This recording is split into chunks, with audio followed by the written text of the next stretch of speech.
Pour cette deuxième partie d'Horizon Sport sur Equinox Télévision, nous allons recevoir un jeune qui vient de l'Asie du Sud-Est. Allez, cette fois-ci, il a fait un long voyage. Il vient de la Birmanie.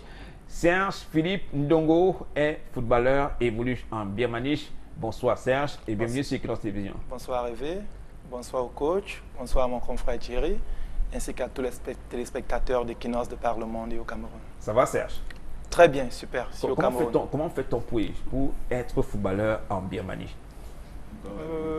Comment on fait pour être footballeur en Birmanie? En Birmanie, oui. Ça démarre au Cameroun, par une bonne formation d'abord au Cameroun, dans des centres de formation. Et après un essai en championnat civil, des deux régionales. Et après, par le biais des managers, on a l'opportunité de sortir du Cameroun. Pour mon cas, déjà, je ne suis pas parti directement en Birmanie. J'ai fait un tour en Tunisie et avant d'arriver en Asie du Sud-Est. L'Écosse, c'est un pays plus reconnu pour l'activité politique de Aung San Suu Kyi. Aujourd'hui, parler de football birman, c'est quelque chose exceptionnel, extraordinaire. Est-ce que ce pays transpire véritablement le soccer? C'est vrai que la Birmanie est plus connue par rapport au régime militaire et tout. Mais déjà, ce qu'il faut noter et savoir, c'est que la Birmanie est un championnat professionnel depuis 2009, qui n'est pas médiatisé vu la position du pays, le régime en place, qui ne favorise pas. En fait, il y avait un blackout dans le pays, ils étaient blacklist, ce qui fait qu'ils étaient renfermés sur eux et il n'y avait pas cet écho-là, cette médiatisation du football. Mais depuis 2009, le championnat se joue et il y a de nombreux étrangers, des Européens, des Sud-Américains et même des Camerounais, puisque moi je suis arrivé en 2013, mais j'ai eu vent qu'il y a eu des Camerounais depuis 2009, depuis 2010, comme Lapé Lapé par exemple, qui a joué en 2010 là-bas, et un confrère père à son âme, Longuet Longuet, qui a joué de son petit nom, Longuet Longuet qui a joué en 2012. Ah, son petit nom? Son petit nom, on l'appelait Longuet Longuet, de petits noms, pas de vrais noms, de petits noms. Donc, moi, je dirais que le championnat birman est connu, beaucoup plus en Asie, en Asie en général et en Asie du Sud-Est en particulier. Les joueurs, les footballeurs qui évoluent en Birmanie ne sont pas des canards boiteux? On ne dirait pas, puisque je ne suis pas un canard boiteux. Il y a de très bons joueurs, mais alors de très très bons joueurs. Je peux vous citer l'exemple de mon coéquipier, l'ancien défenseur central de Fauvu, Miyake William. Je peux vous parler de Mandengue, l'ancien de l'Union de Douala. Je peux vous parler de l'ancien capitaine de Renaissance d'Ongoumou, Ekoulé Martins. Il y a une panoplie de Camerounais qui jouent là-bas, mais qui ne sont pas partis du Cameroun pour là-bas. C'est la précision qu'il faut faire. Ils viennent d'autres championnats dans le monde entier. Dans la suite de l'aventure. Dans le monde du football. Si on peut le dire comme ça, Hervé. Allez, merci beaucoup Serge. Aujourd'hui, nous allons parler de la non-qualification des Lions notables du Cameroun. Après cette non-qualification, la chasse aux coupables est ouverte. Oui, la chasse aux coupables est ouverte.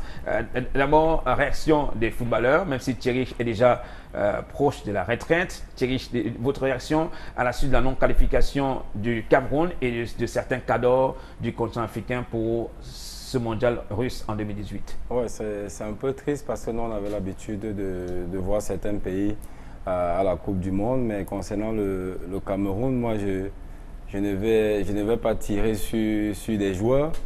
Je vais d'abord tirer sur des médias et ensuite… sur les médias? Sur des médias. Pourquoi les médias? Les médias parce Pourquoi vous voulez faire le procès des médias? Non, je tire sur les médias parce que nous nous rappelons pendant la Coupe d'Afrique tout ce qui s'est passé. C'est-à-dire nous avons gagné la Coupe d'Afrique pas parce que nous étions forts, parce que nous on a eu certains joueurs qui se sont trouvés là-bas au bon moment. Mais nos médias, nos dirigeants n'ont pas pensé à ça. Parce qu'on a eu des forfaits, il y a des joueurs qu'on a appelés peut-être qui ne s'y attendaient pas ou qui peut-être n'avaient pas fait de très haut niveau. Et après cette Coupe d'Afrique, les médias les ont mis vraiment en haut. C'est-à-dire sans oublier que voilà, ils se sont trouvés au bon moment et ils ont eu la chance de gagner. Et je tire sur les médias, pourquoi? Sur les dirigeants. Ces joueurs, on a sublimé certains joueurs. Énormément. Sublimé certains talents. Oui, énormément. Je ne dis pas qu'ils ne sont pas des bons joueurs, parce que être là-bas, être professionnel, essayer de trouver à la CAN, ce n'est pas donné, tu vois un peu. Mais les mettre là où il ne fallait pas, c'est difficile. Moi, je tire aujourd'hui sur les dirigeants, surtout sur le coach qui, plus d'un an après la CAN, qui vient tirer sur Bassogo. C'est-à-dire que tu es entraîneur, tu es entraîneur depuis longtemps, tu es un joueur, tu peux comprendre. Quand je suis entraîneur, j'aime mes joueurs, c'est moi qui les dirige. Je connais leurs qualités et leurs défauts. Pendant la CAN, c'est quelqu'un qui appréciait énormément Bassogo. Et il y a quelques semaines, il s'est mis devant les médias. Il a dit s'il avait ses 16 ans, il pouvait barrer Bassogo. Et le journaliste lui pose alors qu'est-ce qu'il faudrait alors faire à partir de maintenant. Il dit ok, on va essayer de trouver un moyen pour faire. Pourquoi ne pas trouver le moyen depuis le début? C'était pendant la CAN. Parce qu'il était là au bon moment, il a joué, il a fait ce qu'il fallait. Bon, après, aujourd'hui, c'est le foot. Il faut juste qu'on trouve le moyen de reconstruire une bonne équipe ou alors de mettre des joueurs dans de bonnes conditions pour qu'ils puissent se qualifier ou pour qu'ils puissent faire une bonne Coupe d'Afrique des Nations. En 2019. Justement. Parce que 2019, c'est demain, messieurs. Justement. Allez, Serge, déçu par cette non-qualification du Cameroun pour le Mondial 2018? Moi, je dirais que pour le simple fait que le Cameroun, une grande nation de football en Afrique et dans le monde, ayant l'habitude de participer à cette compétition, ça fait mal, on est tous déçus. Mais sous un autre côté, cette manière au Cameroun de toujours vouloir chercher des boucs émissaires, trouver la faille lorsqu'il y a échec, moi je dirais qu'elle n'est pas bonne parce que c'est un ensemble. C'est un ensemble. Si on gagne tous. Si on perd tous. Mais forcément, il y a des points qui n'ont pas bien fonctionné. C'est ces points-là qu'il faut corriger, qu'il faut arranger, mais pas se dire, ouais, tiens, voilà, peut-être c'est Bassogo qui n'a pas bien fait la passe à Aboubacar Vincent, peut-être c'est le team manager qui n'a pas fait son travail, c'est pas ça. Moi, je pense qu'il y a un système en place, et dans le système, dans l'organigramme, on doit regarder ce qui n'a pas marché de manière globale. Pas faire une chasse à l'homme ou une chasse qui n'était pas présent. C'est pas ça. Moi, pour notre vécu en Asie, c'est pas comme ça que ça fonctionne. S'il y a échec, on accepte l'échec d'abord. Et puis on s'assoit, on fait son introspection. Et tout à fait. Mais pas dire, voilà, peut-être c'est le coach qui n'est pas bon, il faut enlever le coach. C'est pas ça. On peut enlever le coach, mais si le système est défaillant à un niveau qui n'incombe pas le coach, il y aura toujours défaillance. Donc moi, je dirais que les Camerounais, les dirigeants doivent plutôt avoir cet esprit-là de regarder qu'est-ce qui n'a pas marché, au lieu de se dire il faut changer un tel, il faut changer un tel. Maintenant, de l'autre côté, c'est le sport, c'est le football. On ne gagne pas tous les fois. Il faut le savoir. Des fois, on gagne, des fois, on perd, des fois, on fait nul. Mais au-delà de là, il faut tirer des leçons et voir comment ça fait. Déjà, moi, je pense qu'il est aussi temps pour mes confrères de se reposer un peu. Il y a la surcharge. Ils ont tout donné pour nous ramener le trophée à la CAN. Et voilà, ici, un laps de temps de repos, ce sera aussi bien pour 2019. Pour récupérer un peu. Il récupère un peu. On ne peut pas gagner tous les fois aussi.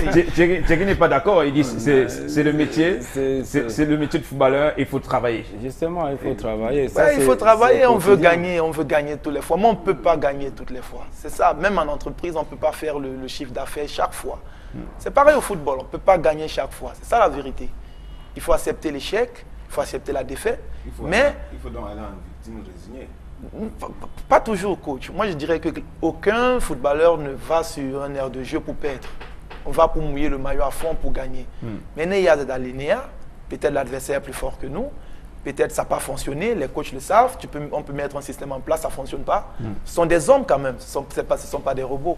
Donc moi, je dirais que il faut aussi que mes confrères se prennent un peu de repos pour attaquer 2019. Allez, messieurs, les fusils sont braqués sur le coach. Les fusils sont braqués sur le coach et sur certains joueurs clés dans la tanière. Vasquez, vous comprenez, aujourd'hui, le courroux des observateurs et tout le monde du football camerounais. Bon, je vais d'abord intervenir sur l'approche de Serge. Qui comprennent que c'est un métier et vous n'avez pas d'excuses lorsque vous n'avez pas bien fait votre job. Il est clair que l'Égypte était à la CAN. Il est clair que le Sénégal était à la CAN. C'est des clubs que nous avons battus. La Tunisie était à la CAN. La Tunisie était à la CAN. Et ces joueurs-là, ils jouent des championnats. Donc, ils appartiennent à leur pays. Donc, ils ont répondu présent aux convocations de leur pays. Ils ont digéré leur mauvais parcours, entre guillemets. Ils ont donné le meilleur qu'ils pouvaient pour se qualifier, se sortir, n'est-ce pas, des phases de poule, pour représenter l'Afrique à travers leur pays, parce qu'ils se sont qualifiés. Donc, à partir de là, il n'y a pas d'excuse à cela. Et les éliminatoires ne se déroulent pas seulement en Afrique. Vous avez vu en Europe, eux qui ont un championnat aussi relevé, avec un calendrier, vous allez mettre la Champions League avec les coupes européennes et une phase de qualification aussi dure à disputer. Donc, c'est clair qu'il n'y a pas d'excuse à ce niveau-là. C'est vrai que c'est le foot, tout le monde doit se préparer pour se donner les moyens et les conditions idoines pour sortir vainqueur. C'est vrai, lorsqu'on a mal managé, lorsqu'on n'a pas été à la hauteur, ça ne peut pas être aussi facile de dire qu'il faut que les gars se reposent. Ce qu'on doit pouvoir dire, s'ils n'ont pas été bons, il faut dire qu'ils n'ont pas été bons. Parce que les responsabilités sont partagées. Vous avez d'un côté les joueurs, vous avez d'un côté le staff, et vous avez le management de l'équipe, la planification, l'organisation, l'accompagnement qu'ils ont, et puis ce que la Fédération camerounaise de football, qui doit impulser, a vécu. Nous avons tous été unanimes ici de dire que beaucoup avaient tôt fait de dire que Bruce a une méthode. Le tâtonnement ne peut pas être une méthode en football. Lorsque une équipe joue, les blocs équipes, ils sont 3 dans le monde. Et chaque bloc équipe définit un style de jeu. Si vous jouez bas, c'est forcément les contre-attaques, donc vous jouez direct. Si vous jouez médian, ça vous donne la possibilité de deux styles, le direct et l'indirect. Ça se voit clairement. Et si vous jouez haut, on sait que vous êtes dans le pressing, vous allez faire l'attaque rapide. Donc, quand on est là, le profane pourrait dire, lorsque vous êtes en train de jouer bas, que l'équipe adverse, elle vous domine, elle a la maîtrise du jeu et tout. Mais le technicien va vous dire, ils font un football plaisant. Si vous, votre choix a été efficace, vous gagnez. Et on fera vite la différence entre un football plaisant et un football efficace. Donc là, on parle d'un langage de technicien et d'un langage, et non un langage de quartier. Il faut dire ici que notre équipe, parfois elle a gagné, elle n'a jamais été convaincante. En tant que technicien, il a été très difficile de voir dans quel bloc on est, quel est le véritable plan de jeu. Un tout petit peu, cela s'est vu à la CAN. Là, on a compris qu'on comptait sur une solidité défensive pour se projeter vers l'avant. Et le contexte d'une équipe dont on avait jeté l'anathème et le pro a amené les joueurs à se surpasser. Mais directement à la Confédération, on a compris que le fossé était très grand. Parce qu'on ne peut pas avoir une équipe qui sort de la Confédération où on s'est mesuré avec les meilleurs de chaque continent. Logiquement, quand on revient à l'élimination dans son continent, on doit survoler. Donc, on n'a pas tiré les leçons de la Confédération où, une fois de plus, nous avons voulu que notre sélectionneur se serve de la Confédération pour préparer, roder une équipe qui peut, n'est-ce pas, venir damer le pion au Nigeria. Malheureusement, il y a une double confrontation très mal gérée. Nous avons pris 4 buts au Nigeria qui ne nous ont pas servi. Et lorsqu'on suit encore le discours du coach à la sortie du match contre la Zambie, il dit qu'on aurait pu prendre 6 buts contre la Zambie et que le fossé est très grand entre le match de la Zambie et celui du Nigeria. Mais alors on va se poser la question, qui a convoqué les joueurs? Qui a préparé l'équipe? Pendant 2 ans. Pendant 2 ans. Donc voilà où il faut véritablement aller voir au fond. Maintenant, à côté de cette responsabilité de l'entraîneur, on va voir la responsabilité des joueurs. Est-ce qu'ils se sont donnés à fond? Si oui et si non, pourquoi? Et on va aussi aller voir quelle a été la part de l'organisation de la Fédération camerounaise de football dans le managériat de cette équipe. Parce qu'à un moment donné, les turpitudes à la tête de la fédération n'ont pas aussi aidé cette équipe. On ne peut pas avoir une double confrontation aussi importante. L'équipe nationale du Cameroun est allée jouer au Nigeria sans un président de la fédération. Avec un secrétaire général qui, tant soit peu, serait là, ne serait-il pas là, parce que la normalisation est tombée comme un couperet. Donc, il faut prendre tout ça en compte. Et pour conclure à la fin que nous sommes responsables de la non-qualification du Cameroun, au moment où la FIFA a doublé la cagnotte. Les 8 milliards que nous perdons là, au moment où le Cameroun est en chantier avec la CAN, il y a des projets de développement. Qui nous les rendra? Personne. Donc, on n'a pas su tirer les leçons de nos échecs antérieurs, de nos mauvaises prestations en 2010 ou en 2014. On est allé, et tout le monde a vu cette équipe-là couler avec des différents problèmes de gestion, de convocation des joueurs. On a des joueurs qui auraient pu servir à la sélection qui ne sont pas là. Il y a d'autres dont on a crié très haut, qui étaient très meilleurs à la CAN, qui pourtant n'ont pas continué le chantier. Donc, il y a toute une remise en question de tout ce qui s'est passé. On aime bien l'étoile qu'on a eue à la CAN, mais on ne s'est pas donné les moyens pour aller chercher la qualification. La déroute est là, messieurs. La déroute est là, Clément Zeko. Le Cameroun ne verra pas la Russie, pas pour la Coupe des Confédérations, mais pour le Mondial 2018. Clément Zeko, cette non-qualification pour le Mondial est-elle inqualifiable? Oui, quand on voit le potentiel qu'on avait, ça fait très mal. Et quand on écoute je veux dire quoi, toutes les critiques qui surgissent de toutes parts aujourd'hui, on se rend compte effectivement que les Camerounais avaient misé et qu'en misant, on comptait sur le groupe qu'on avait. Et ce n'était pas trop se tromper. La preuve, c'est qu'il suffit de les mettre en situation et ils vous donnent le résultat. On a gagné la CAN sous cette forme-là. Mais il faut aussi comprendre que la non-qualification du Cameroun tient compte de la dynamique du football. Le football est un sport essentiellement dynamique qui change chaque jour. Et les équipes et les joueurs doivent changer autant pour s'adapter à ces changements pour pouvoir rester. Nous sommes tous unanimes ici que notre manière de nous y prendre ne nous a favorisé en aucun cas. Parce que lorsqu'on sort de 2010, échec total, on a des joueurs de forte tête et le nouvel entraîneur qui arrive commence à mettre de côté. On se dit, ok, voilà. Si on met les têtes de Turcs de côté pour relancer et rebâtir quelque chose de solide, c'est très bien. On applaudit à deux mains le changement qui s'opère. Maintenant, lorsqu'on continue dans notre chantier, après avoir bâti une équipe ayant eu son noyau, entre guillemets, le noyau de l'équipe était déjà consolidé, qu'est-ce qu'il fallait faire? Maintenant, il fallait donner de la fonctionnalité à cette équipe-là, pour qu'elle soit capable d'aller faire des victoires et ramener des trophées. Ce qui est apparu un peu lors de la CAN.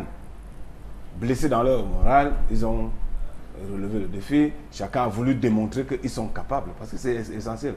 Il faut toujours mettre le sportif devant un défi. Au départ, on disait qu'ils n'étaient pas capables. Eux-mêmes, ils ont dit, vous allez voir, nous sommes capables. Tout le monde n'y croyait pas, sauf eux-mêmes peut-être. Et ils ont démontré. Maintenant, quand ils démontrent, et c'est cela le virage que Bassirou a dit, quand ils démontrent qu'ils peuvent, au sortir de là, une de nos faiblesses dans notre organisation globale du sport, et peut-être surtout du football, c'est que l'accompagnement psychologique nous échappe. Nous n'avons pas la lecture des situations psychologiques pour pouvoir les interpréter et apporter les modifications et les redressements qui pourraient survenir. Qu'est-ce que je veux dire?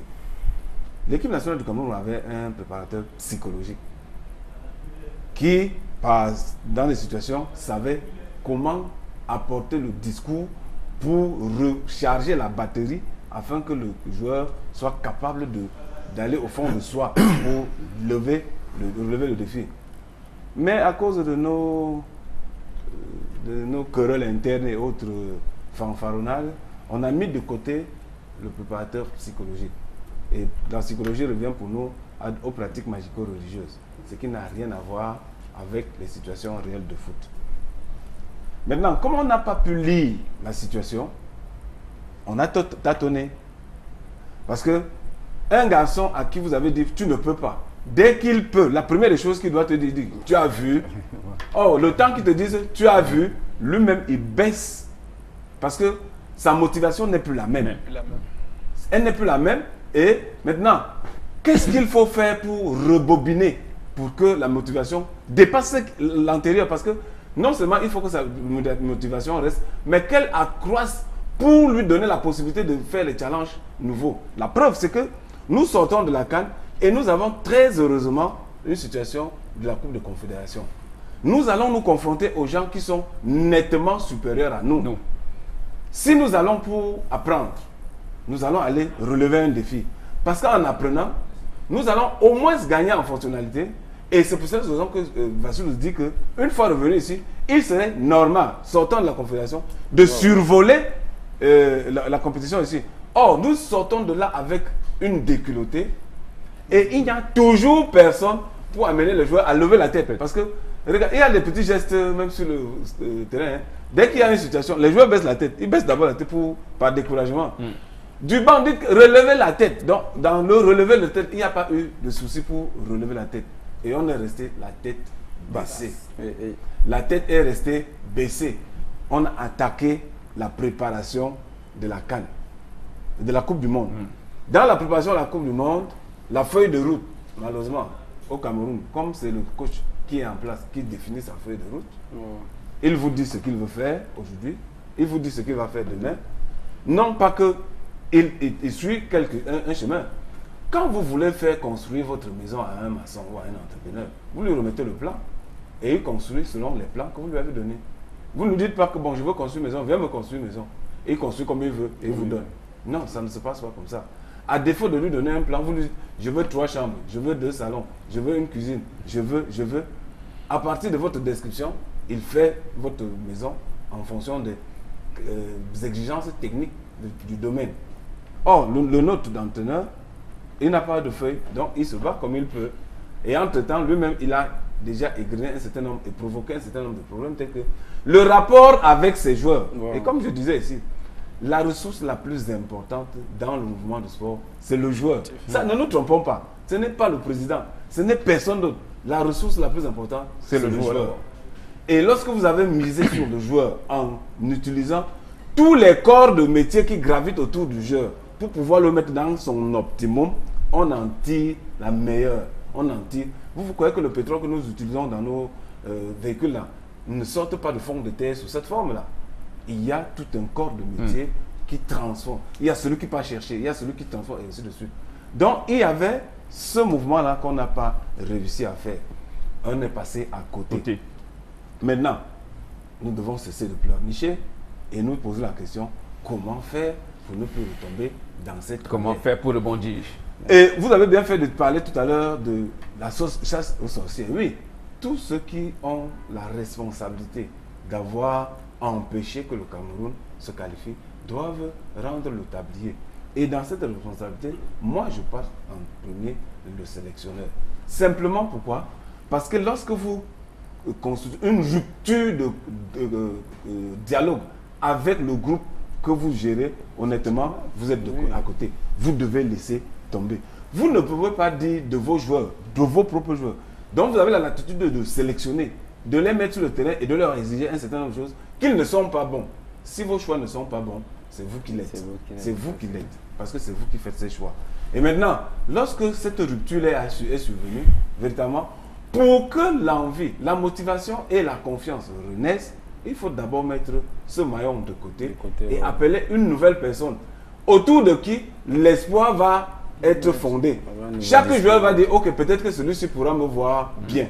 Peut-être que, et dans ce peut-être que, on va rebobiner. C'est pour cette raison que nous disons qu'il est pour nous question d'abord de mettre ce coach de côté pour pouvoir embrayer. Parce que l'embrayage ne pourra prendre dans la tête des joueurs. Tous ceux qui ont jeté l'éponge d'une manière ou d'une autre, ça ne pourra reprendre que, ok, on va dire, peut-être c'était une question de personne. Et maintenant, comme cette personne n'est plus là, on peut repartir. 2-0, bien entendu. Serge Philippe Ndongo et Thierry Fidieu, est-ce qu'on peut dire qu'aujourd'hui, l'entraîneur sélectionneur, le Belge Hugo Broos, marche désormais sur les œufs? Oui, ça c'est clair et c'est ce que je disais au début. Je me rappelle quand il est arrivé au Cameroun, les débuts n'étaient pas aussi faciles. On tirait sur lui à tout bout des champs. Et après quelques matchs à la CAN, partout tu passais sur les réseaux sociaux, où, je ne sais pas, on ne parlait que de lui, que c'est un bon entraîneur, il nous a apporté quelque chose. Et moi, en tant que sportif, moi, je n'ai jamais vu vraiment, c'est-à-dire notre système de jeu. C'est-à-dire qu'on ne pouvait pas jouer 3 matchs d'affilée avec un même système. Ça changeait à tout bout des champs. Et revenant à ce que tu disais tout à l'heure, c'est vraiment dommage que le psychologue soit parti, et tu vois un peu. Mais quoi qu'on dise, le premier psychologue d'une équipe, ou d'un groupe, c'est l'entraîneur. C'est l'entraîneur. Quand tu vas peut-être dans une école, dans une salle de classe, qu'on amène n'importe qui, le premier psychologue, c'est le maître ou c'est l'entraîneur. Parce que c'est l'entraîneur qui te fait bien jouer. C'est l'entraîneur qui te... C'est-à-dire que... te pousse à l'action. À l'action. C'est-à-dire qu'on va... te met en confiance. En confiance, oui. Parce que sur le plan administratif, tu dois tout avoir. Mais celui qui est ton fin psychologue, c'est ton entraîneur. C'est celui qui donne la capacité de se surpasser. Donc, je reviens au même avis que toi, l'entraîneur. Je pense qu'on doit trouver une solution. Serge Philippe Ndongo, aujourd'hui, après une prestation insolente des Lions à la CAN Gabon 2017 qui a été conclue par cette victoire, ce trophée, un nouveau titre de champion d'Afrique, ce groupe aujourd'hui est la risée du public. Est-ce que la situation de la non-qualification est impardonnable? Moi, je dirais que c'est impardonnable, mais le vif du sujet, c'est qu'en réalité, pour son honneur à lui, le coach, pour son honneur en tant qu'un dirigeant, il devrait partir. Il ne devrait même pas attendre qu'on lui signe une révocation. Il devrait déposer le tablier et s'en aller comme ça se fait partout. Parce que c'est un échec qui émane de lui en grande partie. Moi, je ne suis pas pour la chasse aux sorcières, dire tel n'a pas fait, mais je suis pour l'honnêteté intérieure. Chacun doit être conscient de se dire que j'ai fait des erreurs. Ça saute à l'œil. Pas parce que nous sommes sportifs et nos coachs. Même un simple fan de football devrait voir que ce coach n'est pas à sa place. Il n'est pas à sa place, il n'a pas, il n'a pas qualité de gérer l'équipe nationale. Sur le plan, ça saute à l'œil, même dans les systèmes de jeu, les choix, dans les remplacements, les périodes où il faut gérer, ça saute à l'œil. C'est trop fort pour lui, je dirais. Et la CAN, c'était juste un coup de baguette magique mené par les joueurs qui se sont fait violence. Il y a eu beaucoup de désistements, de gros cadres, et puis se sont retrouvés entre eux les genoux, c'est-à-dire ceux qui n'ont jamais eu à mouiller le maillot, et puis se sont dit, voilà, nous sommes les tocards, et puis on va, comme tout bon Camerounais, on ne m'attend pas, je vais montrer ce que je vaux. Mais ce n'était pas le coach. Parlons justement de ces joueurs, face à cette non-qualification, il y a eu cette prestation, il y a eu un trophée de CAN, sont-ils impardonnables? Moi, je dirais que ce ne sont pas les joueurs qui sont... Dans un véhicule, il y a un chauffeur. Si on n'arrive pas à destination, la faute incombe au chauffeur d'abord. Parce que ceux qui sont juste assis et qui font le chemin, on ne peut pas mettre sur eux la faute. Ces joueurs ont joué, ont mouillé le maillot, comme lors de la CAN. Mais à un moment donné, ça saute à l'œil. On ne peut pas tout le temps se dire que tiens, Bassogog va prendre la balle et faire un coup de magie. Il y a eu plus d'individualité pour qu'on remporte la CAN qu'un système de jeu nous permettant de remporter. Le Cameroun joue sans système de jeu. On attend que Clinton J accélère et que Bassogog soit connecté avec lui et qu'il y ait une passe et puis on marque. C'est ça le problème. Les joueurs continueront toujours de mouiller le maillot. À un moment donné, il faut ce coach-là qui va prendre les gamins tous ensemble et se dire, voilà, bon, ce match, je vais attaquer. Et si l'attaque ne donne pas, je vais essayer un autre système. Mais ce n'est pas ça. Donc moi, je dirais que la faute n'incombe pas aux joueurs. La faute incombe au sélectionneur d'abord. Donc, dire qu'il est sur une palette d'œufs, c'est un peu embellir la chose. Moi, je dirais qu'il doit partir, en fait. Pour son honneur à lui. Il ne marche plus sur les œufs. Il marche plus sur les œufs. Il est carrément déjà sur les rails. Il faut qu'il s'en aille, moi, je dirais. Allez, parlons de ces joueurs. L'un des artisans de cette prestation, on va dire, prestation honorable des Lions notables à la CAN Gabon 2017, il a été élu meilleur joueur de cette CAN, Christian Bassogog, qui a été mis sur le grill par l'entraîneur sélectionneur Hugo Broos. Il ne condamne pas le technicien belge. Face à la presse cette semaine à Douala, Christian Bassogog est revenu sur ses déclarations fracassantes de l'entraîneur sélectionneur des Lions notables Hugo Broos.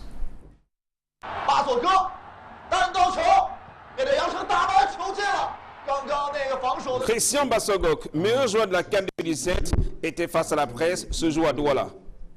Joueur anonyme avant sa consécration au Gabon, Christian Bassogog est devenu la coqueluche du public. Nanti d'un titre de meilleur joueur de la CAN 2017, contre toute attente, il prend la décision de s'exiler en Chine. Un choix que le joueur assume. Ça, je ne veux pas dire que c'est un mauvais choix.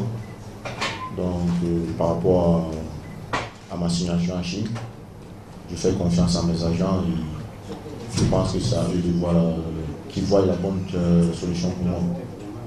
Donc, c'est pour ça que je fais confiance. Donc, je n'ai pas peut-être de pression pour dire que je joue en Chine. Non, je fais confiance à mes agents. L'un des projecteurs du football européen, Christian Bassogok pour sa première expérience en Chine, il a inscrit 10 buts et délivré 7 passes décisives. L'ancien joueur de Lyon blessé de foot Tunis, qui s'est révélé à la CAN 2017, a été la cible des critiques, notamment du coach des Lions notables Hugo Broos, qui n'a pas été tendre envers le joueur sur son style de jeu. Christian doit être conscient qu'il doit changer sa manière de jouer. C'est prévisible. Si moi j'aurais 40 ans plus jeune, jamais de sa vie, jamais de sa vie. Parce que je sais qu'est-ce qu'il va faire. Tout le monde sait qu'est-ce qu'il va faire. Donc si Christian va être conscient qu'il ne doit pas toujours commencer ballon au pied et courir, une fois une variation dans sa manière de jouer, encore une fois, tu as vu, il est rentré, mais il fait exactement la même chose. Des déclarations fracassantes du Belge qui n'affectent pas le joueur, qui relativise et promet de redonner des couleurs à sa carrière. Je pense que c'est une façon pour moi de me gonfler le moral parce que je pense que quand tu es un joueur d'Afrique, il y a beaucoup de personnes qui attendent de toi, qui veulent que tu fasses la différence. Je ne pense pas qu'il a fait ça pour peut-être m'insulter ou quoi que ce soit. Je pense que c'était une façon de me gonfler le moral. Et je pense que pour moi, il a bien fait de le faire. Il veut juste faire en sorte que le jeu puisse avoir encore plus de qualité et de belles performances que ce qu'on attend de lui. Sur la non-qualification des Lions notables pour le mondial Russie 2018, Christian Bassogok nourrit des regrets. Mais je regrette du fait que le Cameroun ne soit pas qualifié. Vraiment, tout joueur rêve de jouer le Coupe du Monde. Pour moi, j'aimerais dire juste que moi je ne culpabilise pas, mais je regrette que le fait que le Cameroun ne soit pas qualifié étant champion d'Afrique.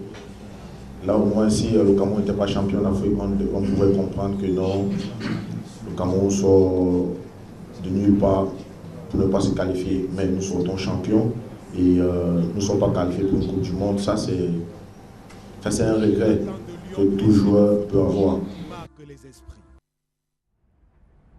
Christian Bassogok, qui ne condamne pas l'entraîneur sélectionneur Hugo Broos.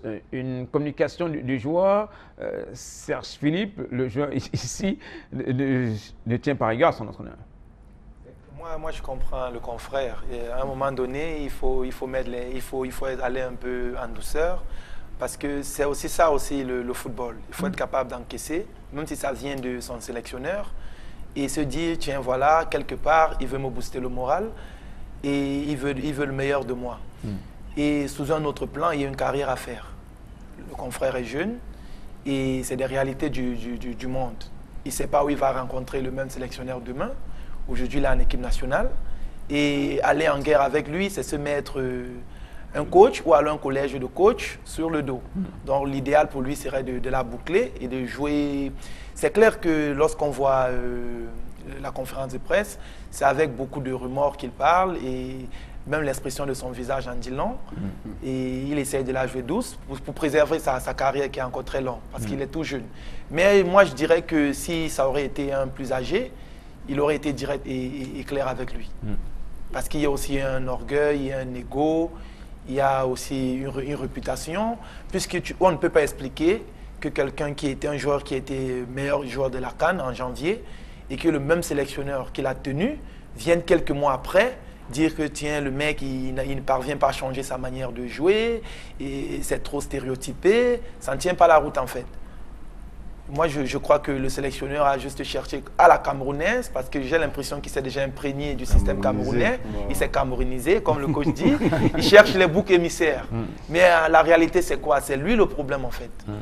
Avant de regarder Christian Bassogok ou tirer sur Abouaka Vincent, comme j'ai aussi appris, il devrait se remettre en question et se dire, bon, j'ai eu tel nombre de matchs, comment je les ai gérés, quand il fallait attaquer, qu'est-ce que moi je faisais, quel remplacement j'ai fait, comment j'ai géré mon groupe. Comme le coach disait, c'est le sélectionneur qui est le premier psychologue du groupe. On a vu des coachs comme les Mourinho gonfler, booster le moral d'un joueur avant un match. Et c'est aussi à ça que sert le coach, parce que le coach est comme un papa pour le joueur. Si le coach te fait confiance, tu te donnes à 200%. Mais si le coach te casse le Mourinho moral, n'a pas toujours beaucoup d'amis parmi les joueurs. c'est normal. Il n'a pas beaucoup d'amis parmi les Hervé joueurs. Mourinho, c'est un fin malin. Il t'utilise pour avoir ce qu'il veut et après, lorsqu'il te veut pas, il te descend. Mourinho, c'est Demolition Man. Tout à fait. Donc, moi, je dirais que c'est ça. Mais notre sélectionneur, il ne va pas dans cette logique-là, puisque des joueurs ont donné quelque chose et que 2 mois ou 3 mois après, tu viens dire non, ils ne sont pas bons. C'est ça le problème. Thierry Fideux, vous comprenez la posture aujourd'hui de Christian Bassogok qui refuse et qui ne veut pas aller complètement au clash. Oui, je peux le comprendre, comme a dit Serge. C'est un peu le système du sport ou de la vie. C'est-à-dire qu'il y a certains moments où on doit tout prendre avec diplomatie. Ouais, bon, après, c'est à toi de te remettre en question. C'est-à-dire qu'il peut se mettre devant la conférence de presse et dire ce qu'il a dit, mais aller pas derrière et voir le coach et lui dire « j'ai pas aimé, j'ai pas apprécié Ouais. ». Oui, on reste quand même des humains. Parce que tu ne peux pas me vénérer aujourd'hui, 6 mois après, tu me traites de gamin ou de fou. Mais avec diplomatie, parce qu'on ne sait pas ce qui va se passer demain, où tu vas le rencontrer demain.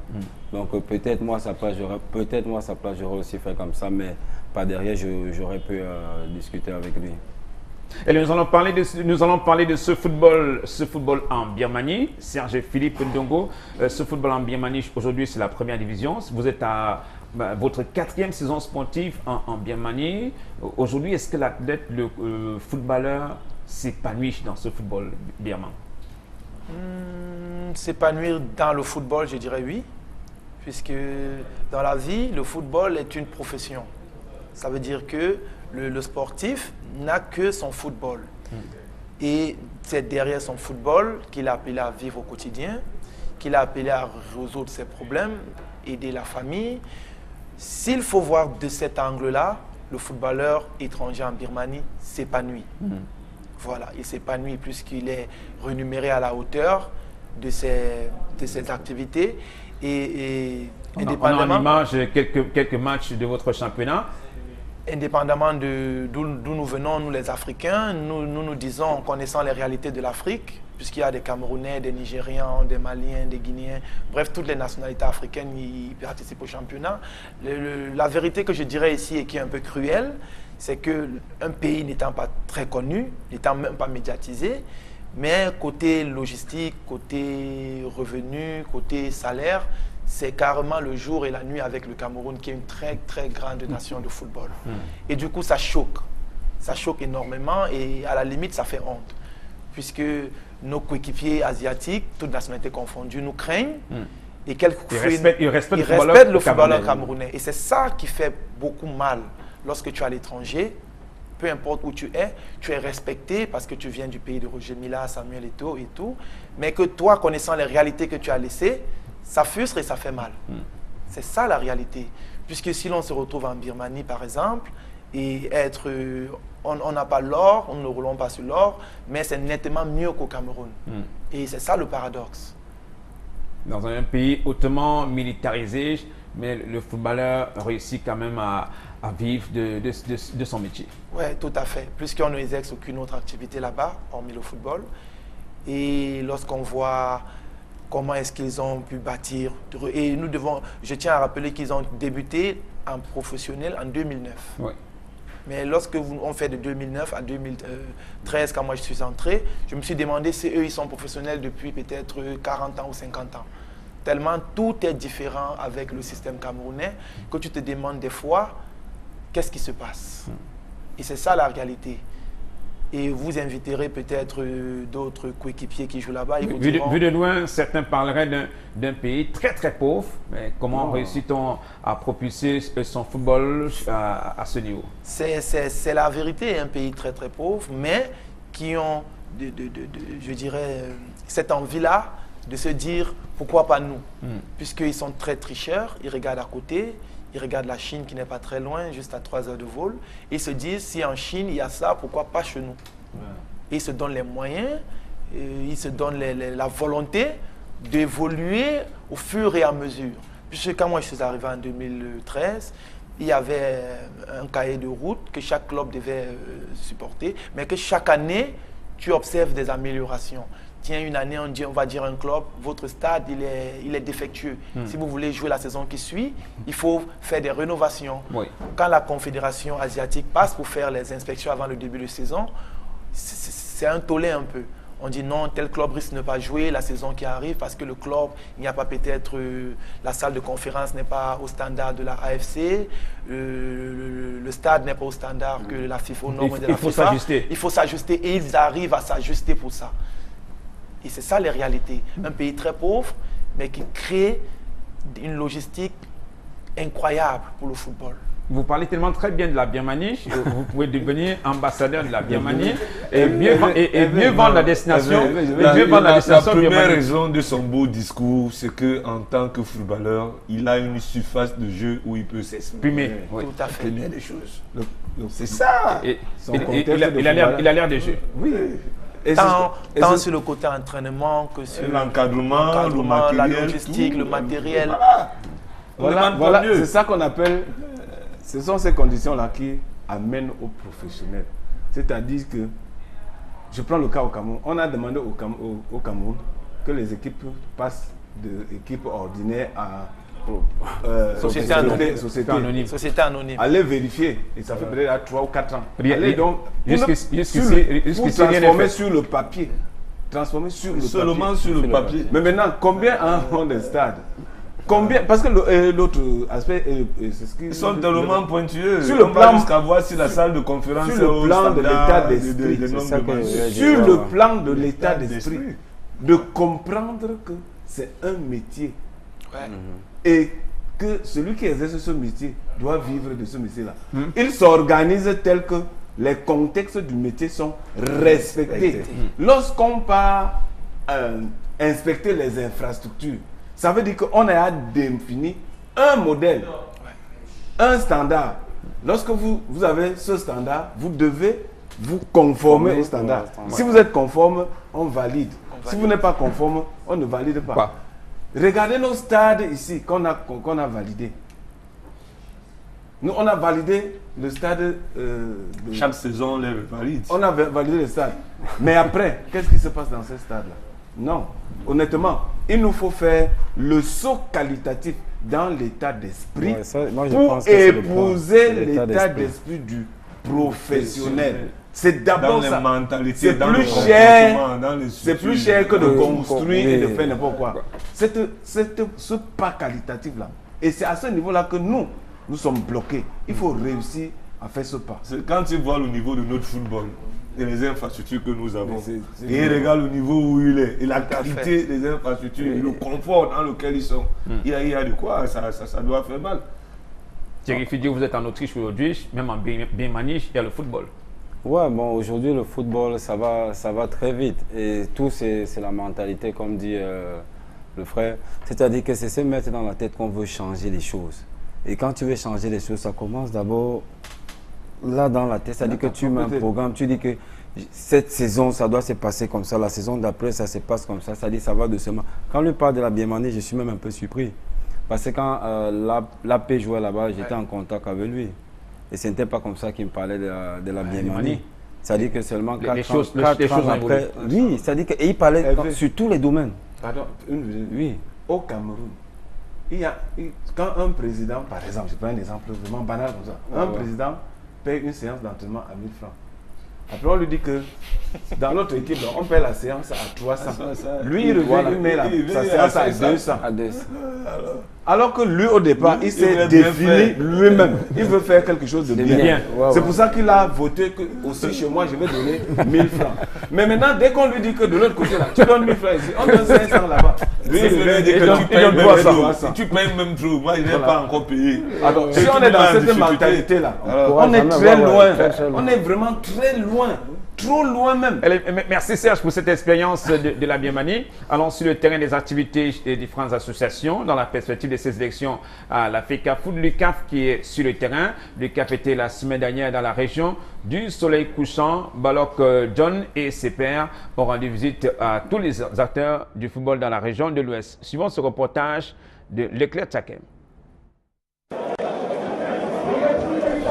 Donner vie au football amateur dans la région du Soleil couchant, c'est la mission assignée au nouveau responsable du CAF, l'Union camerounaise des clubs amateurs, branche Ouest, installée en fin de semaine dernière par le président national de cette association, Balor John. Une vingtaine de présidents de clubs prenaient part à cette cérémonie présidée par le premier sportif de cette région. Norbert Fouidjeux et son équipe ont pris l'engagement de ne pas faillir à cette mission et surtout convier tous les présidents des clubs amateurs de la région de l'Ouest autour d'une table pour parler d'une seule voix et défendre leurs droits à quelques mois des élections à la Fédération camerounaise de football.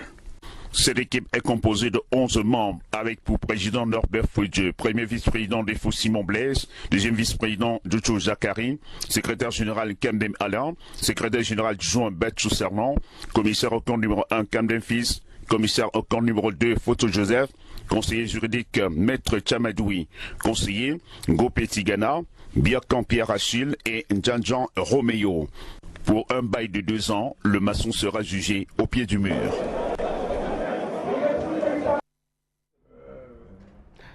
Écoutons le président de l'Union des clubs amateurs, le CAF, Balor John, à l'issue de cette tournée. Toutes les équipes, les clubs amateurs, l'arrondissement, ligue départementale et ligue régionale, parce que nous sommes été vraiment très laissés.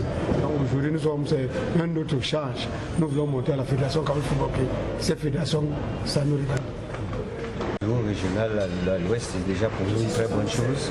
Ça marque le dynamisme du président et de toute son équipe, parce que depuis l'Assemblée générale, c'est la première fois que nous descendons sur le terrain avec le président national pour procéder à une installation. Ça nous réjouit d'autant plus que nous avons abordé dans quelques semaines, dans quelques mois, on ne sait pas, une période assez délicate et c'est bon de savoir que le président régional, M. Foudou Norbert, a rassemblé autour de lui la quasi-totalité des clubs de la région de l'Ouest. Remercier la présence du président national, le président Balor John. C'est un très grand président que nous connaissons dans le football et nous sommes ses petits frères, on va suivre. Nous allons aller vers, parce que le football n'est pas, comme vous avez dit, c'est pas forcément comme la médecine. En médecine, on soigne dans les canapés, on soigne dans les lits, on soigne dans les lits autres. Mais dans le football, c'est sur le terrain. Nous allons investir le terrain. Sur les indécis, ceux qui ne croient pas encore que le football peut revivre au Cameroun, nous allons les convaincre. Maintenant, ma plus grande participation est celle d'avoir, pendant si longtemps, au moins à 7 ans, que les présidents des amateurs de football ne se sont jamais réunis. Que nous soyons à l'UCAF les premiers à avoir fait vivre cette association qui a une base juridique solide. Et que maintenant, je dis merci au gouvernement national pour le soutien et que nous les promettons de très belles choses.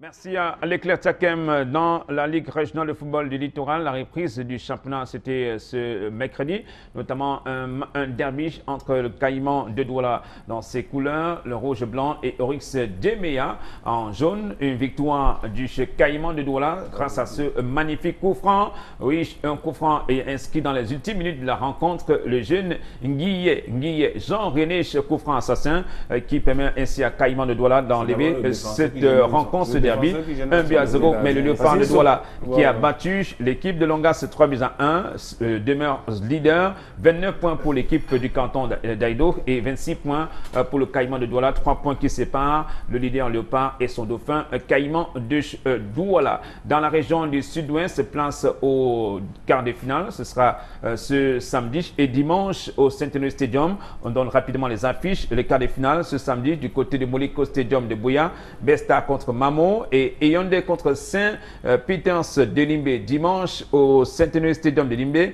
Et Teki Memorias contre Sinodef et Catholic University Victoria United alias Opopo, malheureux demi-finaliste de la Coupe du Cameroun. Allez, nous allons mettre un terme à cette édition d'Horizon Sport. On va dire merci à Thierry Fudier d'être venu ce soir. Thierry, vous allez bientôt raccrocher définitivement uniquement les matchs pour le plaisir ou alors on pense déjà à la conversion? Ouais, pour le moment, c'est juste pour le plaisir. Je suis rentré en Autriche et je joue dans l'équipe de ma ville. Ouais, j'ai perdu le temps un peu là-bas. Bon, pour la reconversion, j'ai essayé de commencer à faire des diplômes d'entraîneur. Ouais. Et j'espère que je vais pouvoir supporter. Et j'entraîne des jeunes de moins de 15 ans aussi, une équipe professionnelle en Autriche. Et pour rappel, comme je disais au coach, c'est pas facile, mais Il tient le coup. On espère. Bonne chance et bonne continuation dans votre formation. Merci également à Serge Philippe Ndongo, monsieur l'ambassadeur du football de la Birmanie au Cameroun. Et beaucoup de courage. Merci. Beaucoup de courage pour les Camerounais évoluer en Birmanie. Ce n'est pas facile. Ce sera pratiquement votre 5e saison en Birmanie. 5e la prochaine, en janvier. Ça va faire 5 saisons. Il ne pense pas aller voir ailleurs. Vraiment, je pense aller voir ailleurs, mais c'est pas facile. C'est pas facile, surtout le football est devenu un très gros business et il vaudrait mieux être à l'aise quelque part statique que de vouloir trop rêver. Et avoir une certaine stabilité. Voilà, c'est ça. Merci beaucoup et bonne chance Serge Philippe Ndongo et les footballeurs professionnels qui évoluent en Birmanie. Merci beaucoup messieurs. Merci à nos experts consultants Vasilus et Clément Zeko. Madame, messieurs, merci de la fidélité devant votre petit écran. Restez sur Equinox Télévision.